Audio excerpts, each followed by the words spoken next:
মুর্শিদাবাদের শেষ দিনের ডিনার করতে আমরা চলে গেছিলাম আবার সেই হাজারদুয়ারি হোটেলে। ওখানকার খাবার প্রচণ্ড ভালো লেগেছে, সার্ভিসও খুব ভালো লেগেছে, আর খাবারগুলো সত্যি খুব টেস্টি ছিল। তো এখানে আমি মেনু কার্ডের একটা শর্ট দিয়ে দিচ্ছি, তোমরা চাইলে পজ করে প্রাইস রেঞ্জটা দেখে নিতে পারো। আমরা যেহেতু সেকেন্ডে রিপিট করেছিলাম, তাই আমাদের কমপ্লিমেন্টারি হিসেবে এই ফুচকাটা ওরা ওদের তরফ থেকে দিয়েছিল।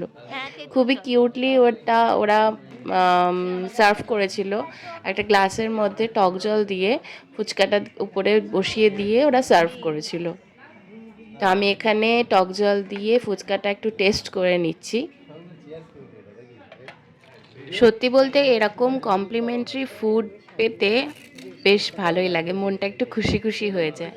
তো আমরা গতকাল যে অর্ডার করেছিলাম পনির আর বাটার নান, ওটা কিন্তু রিপিট করেছিল সবাই, মানে ভোটে ওটা জিতেছিল। তারপরে আমরা ফিশ টিক্কা, চিকেন টিক্কা এগুলো অর্ডার করেছিলাম, মোমো অর্ডার করেছিলাম।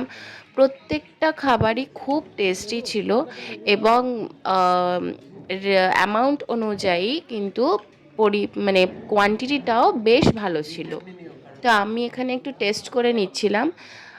তারপরে মোমোর স্যুপটাও আমরা টেস্ট করে নিয়েছিলাম, প্রচণ্ড ক্রিমি ছিল এবং সেভারি একটা ব্যাপার ছিল। তো বেশ ভালো লেগেছে, মানে ওই টালটালে স্যুপ নয়, একদম ক্রিম অফ স্যুপ যেটা বলে সেরকম ছিল। আমার বেশ ভালো লেগেছে।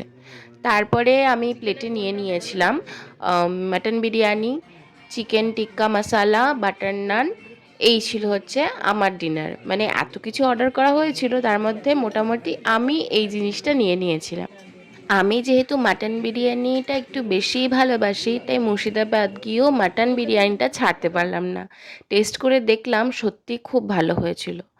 আমরা মোটামুটি 7-8 জন মিলে খেয়েছিলাম, আমাদের 3000 সামথিং বিল হয়েছিল। আমার দাদার তরফ থেকে ট্রিট দেওয়া হয়েছিল, আর আমাদের টোটো দাদাকেও ইনভাইট করা হয়েছিল সেদিন।